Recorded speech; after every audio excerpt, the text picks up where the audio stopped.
olha, sejam todos bem-vindos. Esse é o nosso horário das 7h30 da noite, de sexta-feira. E é muito legal estar aqui com vocês, tá?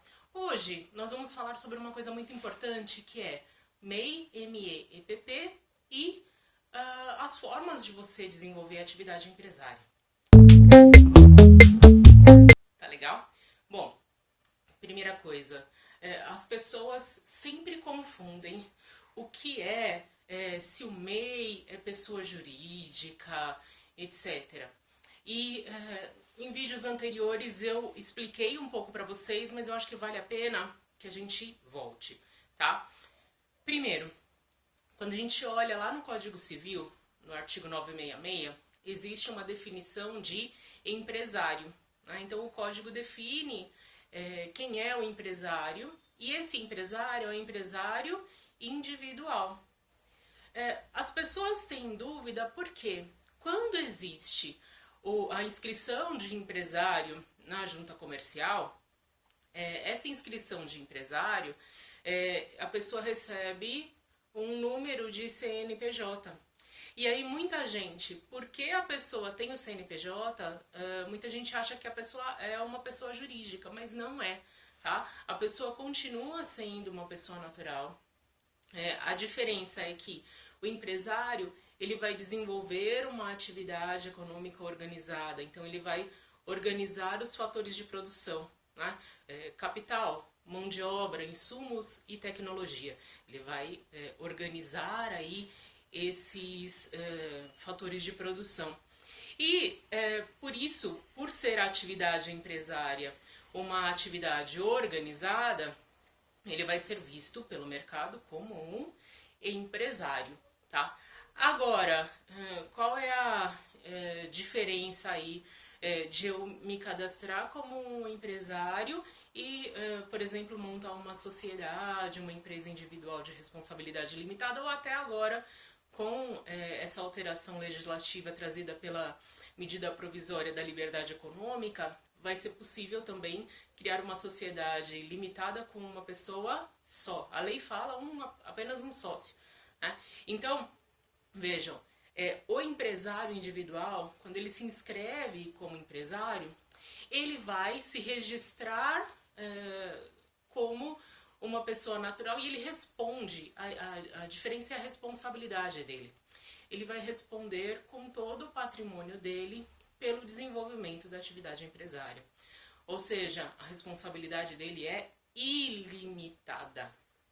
Ilimitada. Quando nós pensamos numa empresa individual de responsabilidade limitada, a EIRELI, ou uma sociedade limitada, enfim, ambas são limitadas, eu tenho uma escolha por seus titulares de colocar na atividade empresária um determinado montante escolhido aí pela sociedade empresária ou pela empresa. E a responsabilidade da pessoa que cria que escolhe por esses tipos societários, é uma responsabilidade limitada ao capital que a pessoa colocou ali, tá? Agora, com essa medida provisória da liberdade econômica, foi incluída uma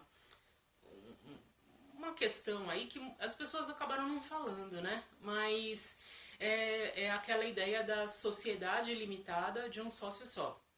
Particularmente, eu vejo como uma contradição essa questão de sociedade limitada com sócio só, porque para haver realmente a sociedade, nós precisamos de duas pessoas, né? Tanto que quando a gente vê o conceito de sociedade, significa a reunião de pessoas que envidam esforços para desenvolver a atividade empresária.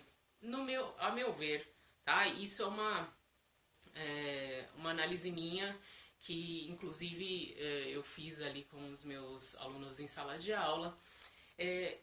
O ideal seria, então, ou alterar a EIRELI, né, retirando o limite. Poderia ser, porque essa sociedade limitada com um sócio só, não vai haver nenhum limite, né? E vai cair em desuso a Eireli, parece-me. Vamos ver aí como vai acontecer, porque agora a gente precisa ver as questões em ação. Tá? Também com essa alteração trazida pela MP, olha que interessante, muita gente pode não querer mais fazer o registro como empresário individual. Por quê? A pessoa vai entender que é interessante que ele limite as suas perdas. Por exemplo, eu escolho colocar naquela atividade 10 mil reais, 2 mil reais, 5 mil reais, porque a lei ela não impõe um limite. Pelo menos para a sociedade limitada, não há um limite. Claro, se você for desenvolver uma atividade econômica, é necessário ter um mínimo limite para que se possa, por exemplo, garantir os credores, etc. Isso diz muito da sociedade no mercado, né? Mas a lei não vai impor. Por que a lei não vai impor? Quando nós falamos da atuação do particular na economia, existe essa liberdade. Lembram? Na Constituição, no artigo 5º, inciso 2, a gente tem a seguinte garantia: ninguém será obrigado a fazer ou deixar de fazer alguma coisa, senão em virtude de lei. Por isso que a pessoa pode escolher o que ela vai fazer. Então, o particular pode fazer tudo que a lei não proíbe. Mas como assim proibição da lei? A gente tem diversas. Se vocês pegarem a Lei de Introdução ao Direito Brasileiro, a LINDB, inclusive tem um vídeo aqui no nosso canal em que a gente fala da LINDB do princípio ao fim. Existe uma indicação ali de que a norma não pode violar, por exemplo, como é que a gente fala? A norma não pode violar algumas coisas que, enfim, são não bom senso, né? Mas não pode ser imoral, etc. Tá? Então, e a atividade do particular, ela não pode ir contra os bons costumes, por exemplo.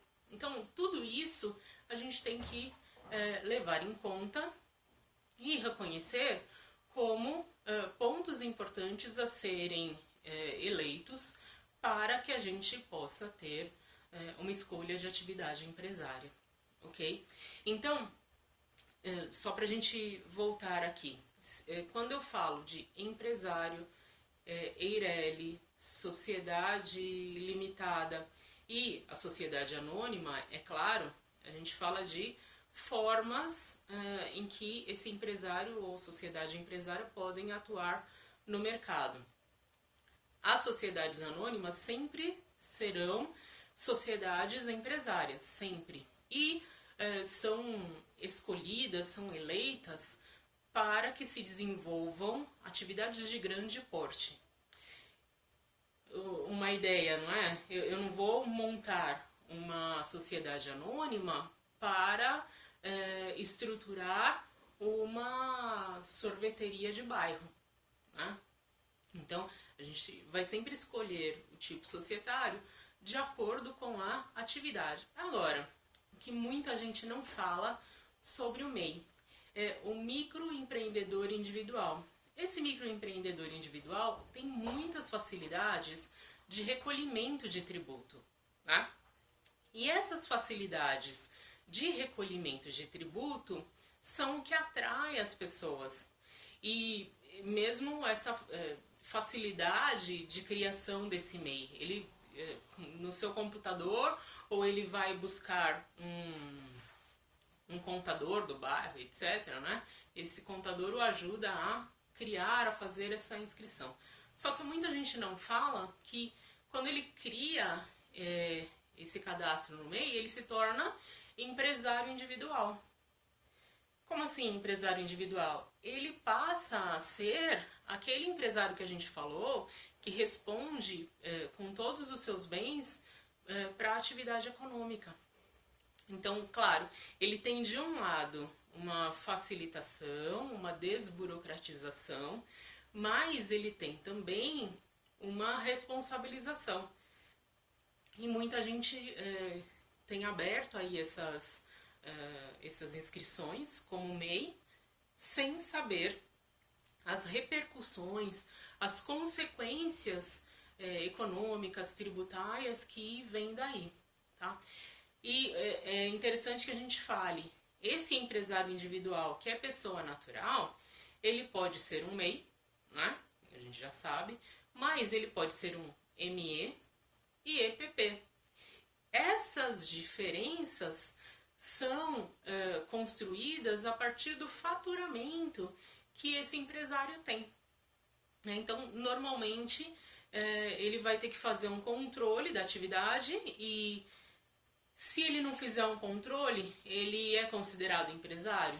Não, né, gente? Por quê? O empresário é aquele que desenvolve uma atividade econômica organizada. Se o empresário não tem organização na sua atividade, realmente ele merece ser retirado do mercado.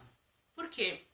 Se ele atua de uma forma contrária à lei, sem pagar tributo, sem organizar, sem contratar os seus empregados, pagando aí todos os direitos trabalhistas corretamente. Então, se ele atua de uma forma errada no mercado, ele, na verdade, estará atuando contrariamente ao que diz toda a legislação. E ele vai atrapalhar os bons empresários que atuam corretamente. Então, ele vai criar aí uma vantagem competitiva só para ele, né? Então, essa atuação errada no mercado, digamos assim, ela cria um problema que é sistêmico. Por isso que quando a gente vê as diversas leis que garantem aí essa concorrência, garantem as regras do direito empresarial, o propósito não é atrapalhar a atuação desse empresário, mas sim garantir que todos possam atuar de uma maneira em que eles realmente possam ser garantidos, né? Então, vejam,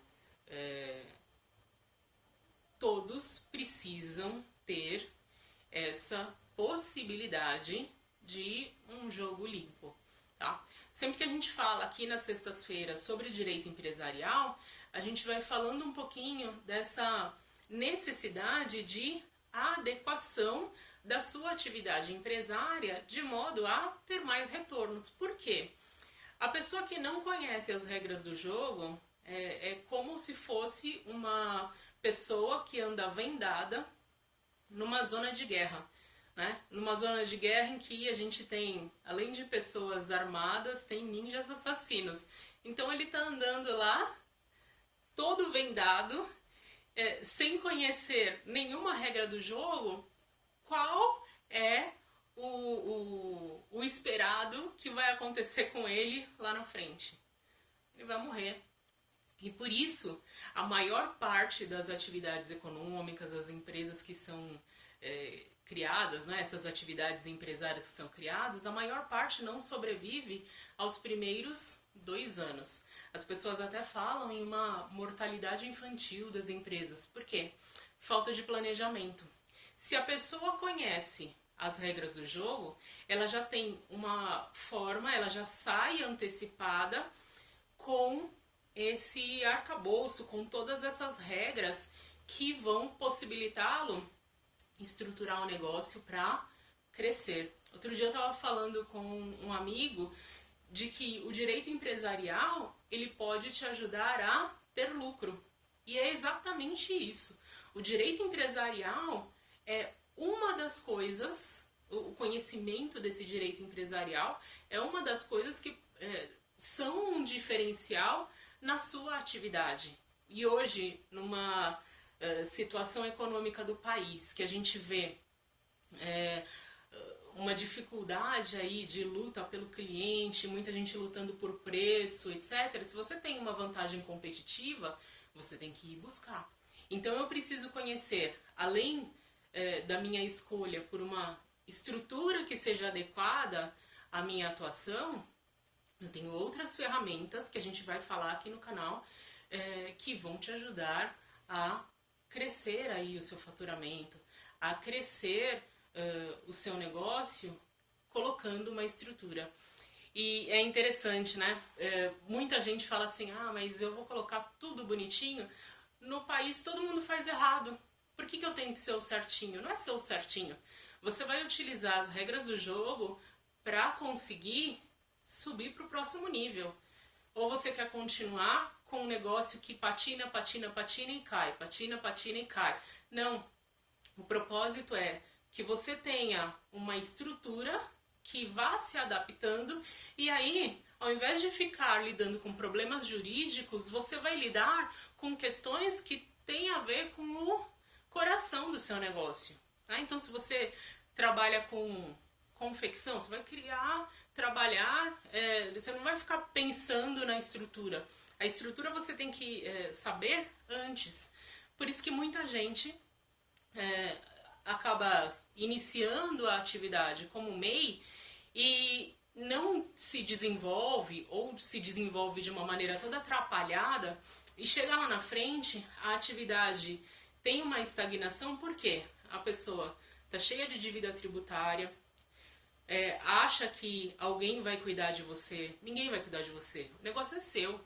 Você criou, você escolheu. Então, tá na hora de começar a pegar essa sua atividade e você começar a fazer suas escolhas. Por quê? Vai haver uma hora que você vai contratar um profissional, né? Já me falaram assim, eu contratei aquele contador e o contador foi errado comigo. Eu contratei aquele administrador, ele foi errado. É o advogado. Porque é o cara do marketing. E existe uma coisa muito ruim, né, no nosso país, que é a famosa terceirização da culpa. Então, a gente tem que começar a tomar conta do que é nosso. A gente tem que começar a tomar conta do que nós podemos fazer. O que eu posso fazer por mim? Então, nesse momento, preciso entender, que é o que a gente está falando hoje, né? Diferente do que a gente fala das formas de estruturar a sociedade que estão lá no código. Então, eu posso ter um registro como empresário individual, que é aquela pessoa natural, como uma empresa individual de responsabilidade limitada, como uma sociedade limitada e como uma sociedade anônima, tá? São exemplos aí. Tem outras sociedades? Sim, tem a sociedade simples, né? Sociedade simples não é empresária, mas dependendo da sua atividade, você precisa conhecer onde você vai encaixar cada uma dessas atividades. E como é que eu começo a estudar essa questão, né, de saber se a minha atividade é empresária ou não empresária? Primeiro, vai ser empresária se você desenvolve, organiza esses fatores de produção. Então, você vai organizar uma atividade profissional que vai realizar a produção ou a circulação de bens ou serviços. Né? Então, você vai organizar essa atividade. E qual é o objetivo da atividade empresária? O objetivo é o lucro. Tá? Então, eu costumo dizer que a pessoa, sempre que ela cria uma atividade empresária, ela vai pensar, eu vou montar uma atividade, vai ser bom, ainda que ela tenha essa vontade de gerar emprego, tal, isso é uma consequência, tá? O objetivo da atividade empresária é o retorno financeiro, é o lucro. Agora, a gente tem outras atividades que não são empresárias. Se você olhar no artigo 966, parágrafo único, a gente tem atividades intelectuais, artísticas, científicas, que a princípio realmente não são atividades empresárias, a não ser que elas desenvolvam um elemento de empresa. Isso daí é sempre uma dúvida. O que afinal é esse elemento de empresa? Ora, esse elemento de empresa, ele diz respeito a, por exemplo, eu sempre dou o exemplo dois amigos, não é? Que que são 2 dentistas, eles montam uma clínica, um consultório pequeno. E aí esses 2 amigos, vamos imaginar que eles têm lá 2 salinhas, eles trabalham e tem uma secretária. E aí tem um consultório dentário, ok. Ainda que eles tenham contratado essa secretária, eles são considerados empresários? Não. Tá? Então, é uma sociedade simples. Tá? Então, por quê? A atividade do dentista é uma atividade intelectual. Pronto. Então, ele vai lá, atua com seus pacientes, atende, etc.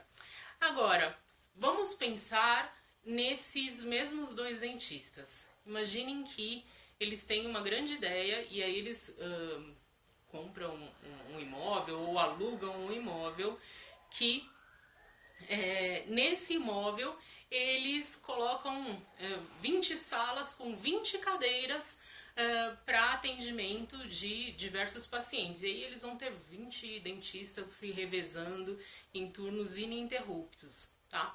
Nesse caso, eu tenho um elemento de empresa? Tenho. Tá?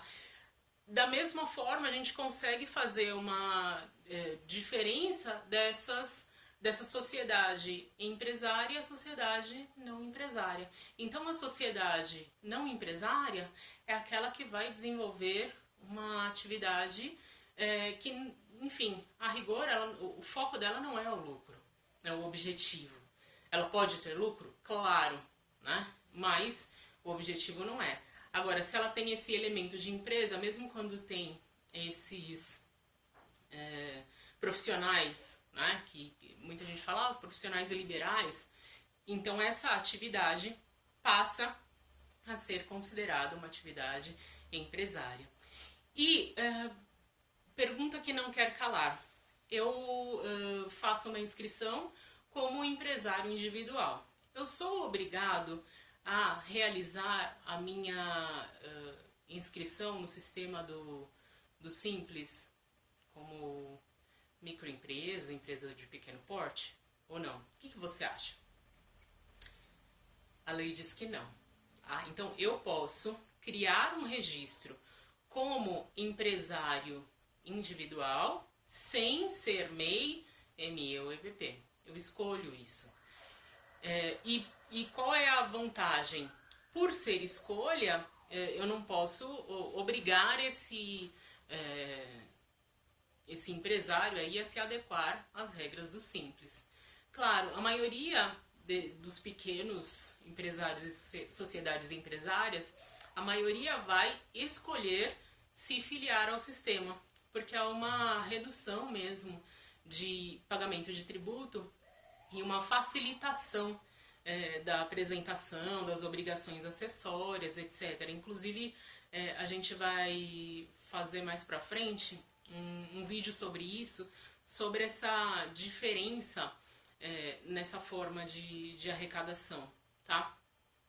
Então, isso que eu queria falar com vocês hoje, principalmente para quem pretende se inscrever como MEI, porque as pessoas acabam fazendo inscrição porque são demitidos, porque decidem aí desenvolver uma atividade sozinhos e não sabem qual é esse comprometimento que ele vai ter que ter com a atividade.